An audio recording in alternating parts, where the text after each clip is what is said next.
Hello, I'm Mohsen Jamal and you watch Afghannews. New U.S. Defense Secretary Leon Panetta arrived in Afghanistan on Saturday, saying he believed the strategic defeat of Al-Qaeda was within reach if the United States could kill or capture up to 20 remaining leaders of the core group and its affiliates. Panetta, on his first trip since taking over the Pentagon on July 1st, told reporters before arriving in Kabul that now was the time to intensify force to target Al-Qaeda's leadership. Panetta added that the U.S. military and the CIA were engaged in a number of operations focusing on militants in Yemen.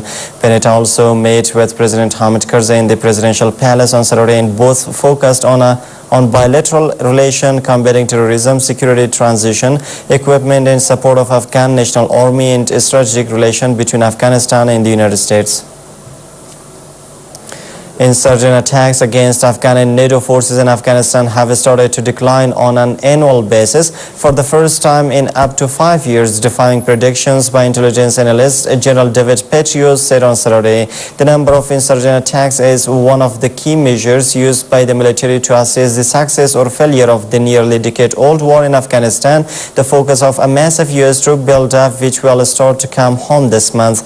Petraeus is stepping down as a top commander in Afghanistan in mid-July, told reporters that the number of attacks declined in May and June by a few percent compared to the same months in 2010, and July is trending in the same direction. That compares to intelligence estimates that had predicted insurgent attacks to spike up by 10 to 30% this year over last year. Petraeus is due to take over as CIA director in September. At least 7 of 32 deminers kidnapped in the western province of Farah last week were beheaded by their abductors, and their bodies recovered Sunday by police and tribal elders, police said.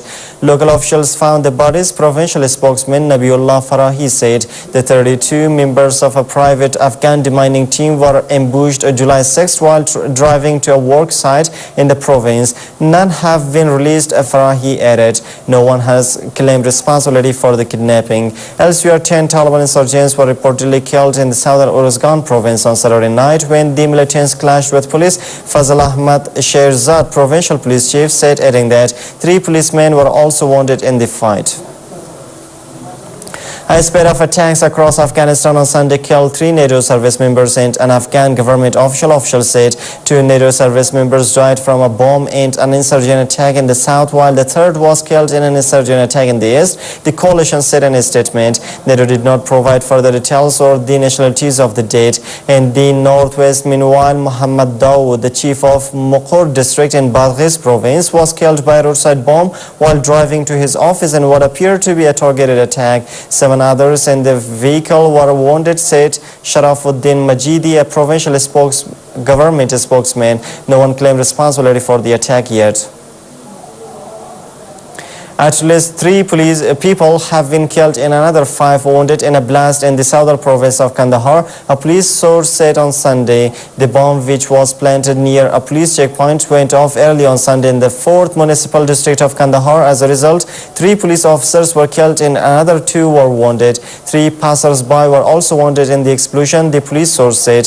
The radical militant group Taliban has claimed responsibility for the attack. Meanwhile, a bomb explosion rocked Surkhrot district of Nangarhar province Sunday morning, but no casualties were reported.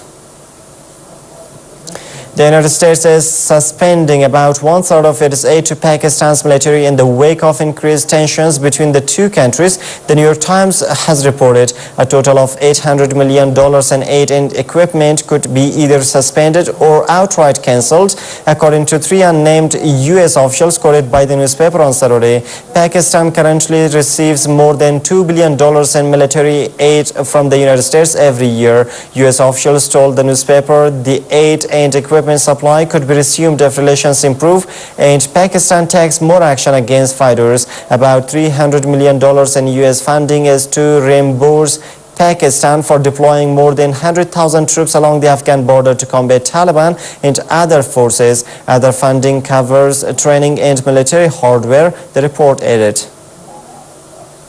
A strong earthquake with a magnitude of 7.1 hit Japan's northeastern coast, an area still recovering from a devastating quake and tsunami that hit the island nation 4 months ago. Workers at the crippled Fukushima nuclear power plant were evacuated on Sunday after an alert for a half-meter tsunami was issued by the Japan Meteorological Agency. Officials said there were no reports of abnormalities at the Fukushima plant caused by Sunday's quake.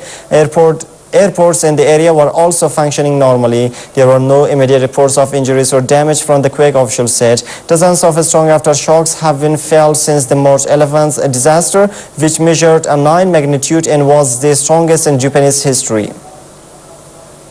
Syria has opened a national dialogue that it held as a step towards multi-party democracy after 5 decades of Ba'ath Party rule. The government said the discussions would include a new media law, but the credibility of Sunday's talks appeared to have been undetermined by an opposition boycott. Delegates at the 2-day meeting in Damascus, the capital, observed a minute's silence in memory of the martyrs before the national anthem was played. President Bashar al-Assad announced the dialogue in a keynote speech on June 20th, only his third address since unprecedented protests against his rule erupted in mid-March. But opposition figures said they would boycott the meeting in protest at the government's continued deadly crackdown on dissent.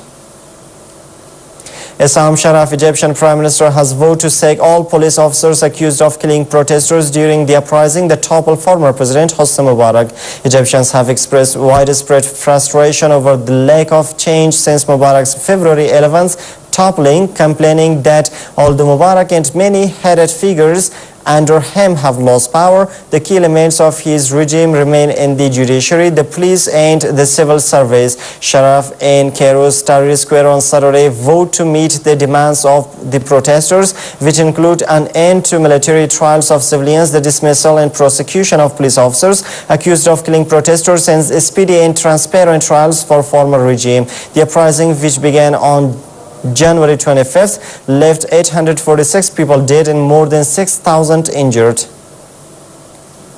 And that Islamic activists took to the streets of Dhaka, the Bangladeshi capital, on Sunday, trying to enforce a nationwide strike over the removal of a Muslim phrase in the constitution. Thousands of Bulliten carrying Islamists cut off a stretch of highway leading to the capital's eastern suburbs with barricades. The strike was called to protest a recent amendment to the constitution which dropped the words absolute faith and trust in Allah. The Islamists also want to scrap secularism as a state principle in the Muslim majority country. Police detained some 100 people and blocked members of the Bangladesh Khalifat Majalis party from joining the demonstration. And that was all for now. Thanks for staying with us.